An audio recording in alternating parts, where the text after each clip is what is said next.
Balance, base of support, exercises.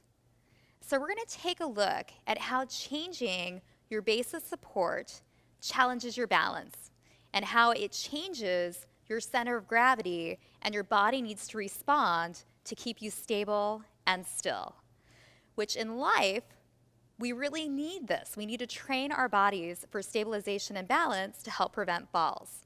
So we're going to start at the first progression, which is seated. So normally our students come in, their feet are hip-width apart, and they're sitting up tall.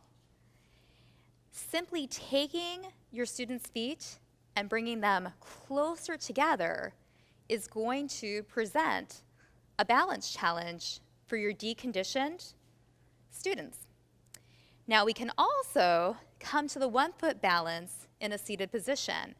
So if you have your students come onto one toe and then gently, gently lift that foot up and hold, and if they can take their hands away, this is going to create a balance challenge in a seated position. They can do the same thing with the opposite leg. First, come to the toe, and then just lifting that foot just an inch or two up off the floor, and then releasing. Progressing on, we're going to look at base of support with balance and a light support. So students can hold here, or if they're more comfortable with balance, they may prefer to come all the way to the back of the chair and hold on. So we have that light support, so if anything were to happen, boom, they've got a place to go. So we're going to start wide, and then we're going to take it in a little more narrow. We're going to progress them to tandem stepping. So it's heel to toe, taking 1 foot forward, 1 foot back. And then we can cue our students to start holding on to that chair lighter and lighter, so it's fingertips.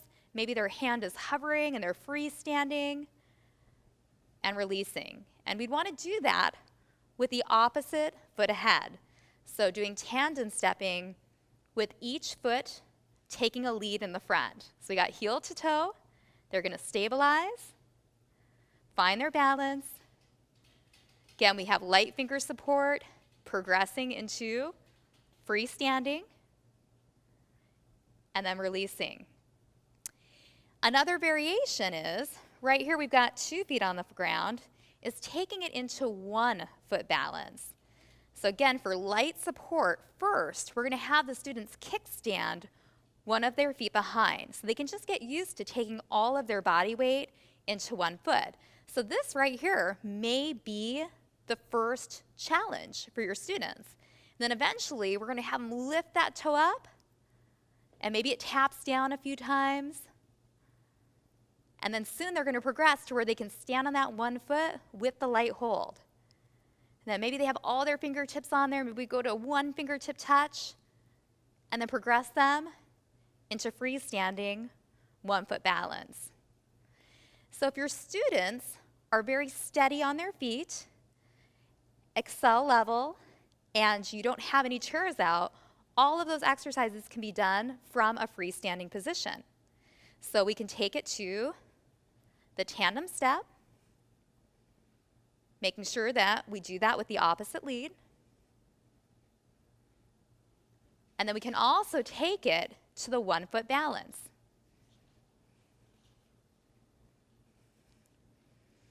So again, to challenge your students' balance using base of support, we went from wide to narrow, from 2 feet to 1 foot.